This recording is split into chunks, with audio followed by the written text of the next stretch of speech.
Assalamualaikum warahmatullahi wabarakatuh. Saya akan menjelaskan mengenai kondisi keluarga mempengaruhi faktor proses pembelajaran anak.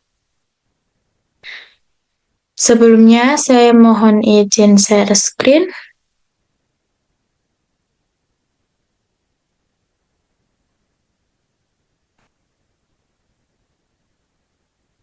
Saya akan menyebutkan anggota kelompok saya. Yang pertama ada Lutfiana Diah Anggraini dengan NPM 32. Kemudian saya sendiri, Aura Dila Cahayaningtyas dengan NPM 33. Kemudian ada Adi Pranata dengan NPM 34. Yang selanjutnya ada Rizkina dengan NPM 35. Nah, yang pertama, faktor yang mempengaruhi kondisi keluarga pada proses pembelajaran anak ada situasi keluarga. Nah, situasi keluarga yang harmonis sangat mempengaruhi dalam faktor penunjang pembelajaran anak.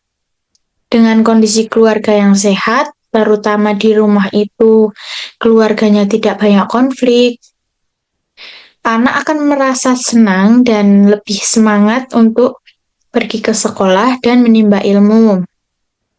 Ilmu yang disampaikan oleh guru pun ia akan lebih fokus, ia akan lebih cepat menerima informasi dari guru.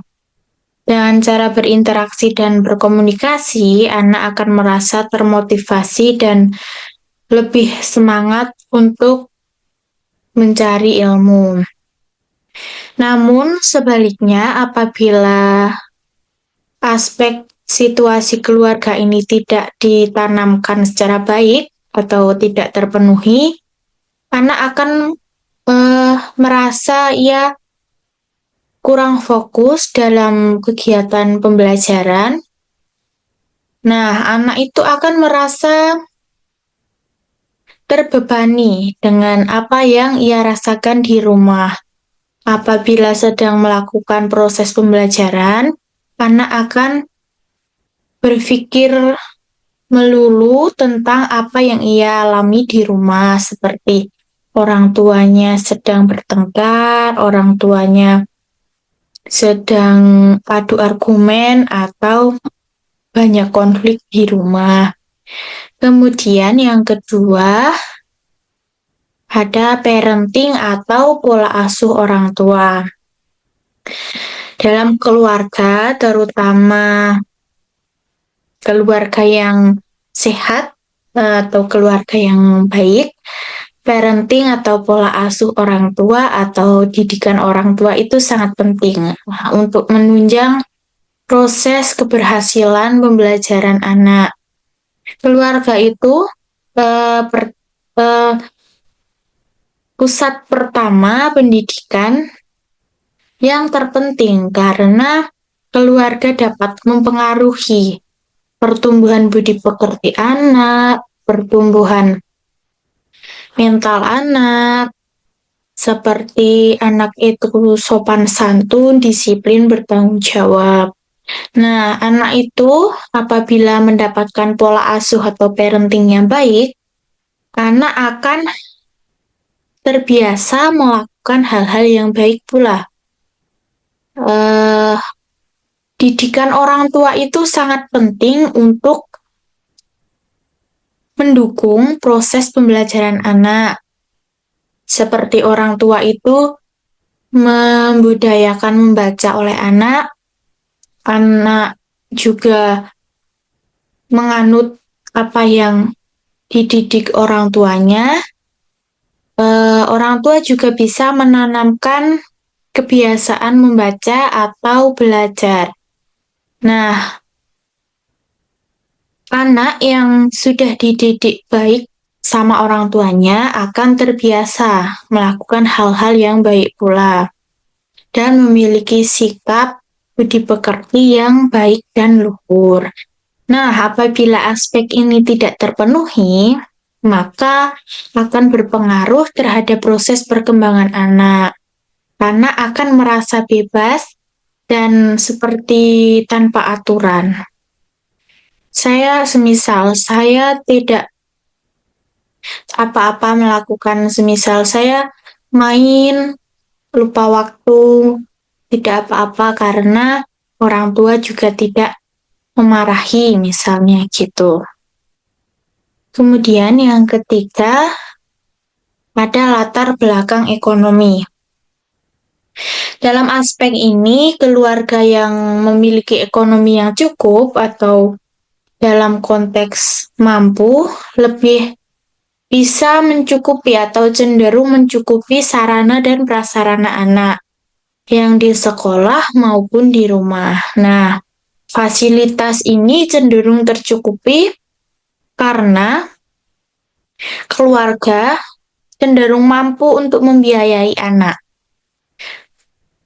Pada contoh, apabila anak itu alat tulisnya tercukupi, maka anak tidak akan meminjam alat tulis pada temannya.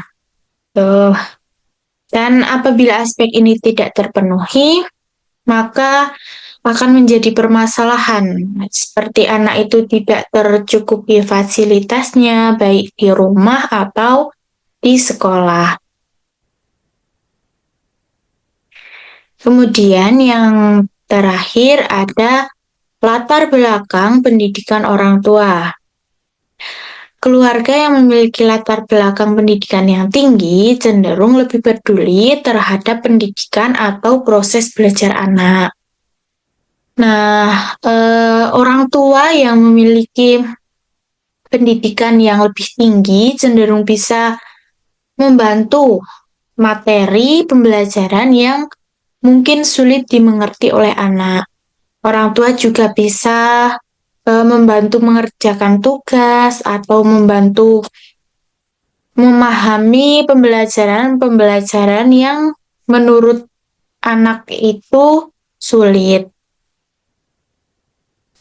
Dan apabila aspek ini tidak terpenuhi, maka anak akan kurang giat dan kurang semangat untuk belajar itu, kesemangatannya menurun karena kembali lagi tidak ada dorongan dari orang tua untuk giat belajar. Seperti halnya apabila anak diberikan tugas oleh guru, tugas pekerjaan rumah, mengerjakan soal matematika, semisal perkalian atau pembagian. Nah, anak akan merasa, saya nggak mau mengerjakan matematika karena saya merasa sulit. Nah, di situ fungsi atau dorongan orang tua untuk melakukan menyelesaikan tugas itu tidak ada, maka anak akan tidak mengerjakan soal tersebut. Nah, imbasnya besok ketika sekolah, ia akan mengerjakan bersama teman-temannya di sekolah. Kemudian, kesimpulan dapat disimpulkan bahwa kondisi keluarga yang harmonis itu sangat dipentingkan. Dalam proses pembelajaran anak itu, kondisi keluarga yang baik, kondisi keluarga yang sehat, kondisi keluarga yang mendukung proses pembelajaran anak. Nah, anak itu membutuhkan perhatian lebih dari orang tuanya. Ketika anak itu mau melakukan sesuatu atau mau melakukan sesuatu yang dalam konteks sulit, anak akan membicarakan pada orang tua. Nah, seperti anak itu bercerita dan meminta doa pada orang tua. Nah, itu suatu konsep dari keluarga yang harmonis. Nah, lebih dalam proses perkembangan anak juga butuh perhatian dari orang tua. butuh motivasi, butuh semangat, butuh kata-kata yang mendukung pembelajaran anak, dan anak itu cenderung lebih terdukung proses pembelajarannya. Ia tidak malas-malasan belajar, ia melakukan hal-hal yang baik karena itu tadi dukungan dari orang tua. Kemudian anak dapat menyelesaikan masalah di sekolah atau masalah tugas yang ia alami yang merasa kesulitan. Anak akan bertanya atau anak akan mendiskusikan kepada orang tuanya bagaimana solusinya. Mungkin itu saja yang bisa saya sampaikan. Kurang atau lebihnya saya mohon maaf. Wassalamualaikum warahmatullahi wabarakatuh.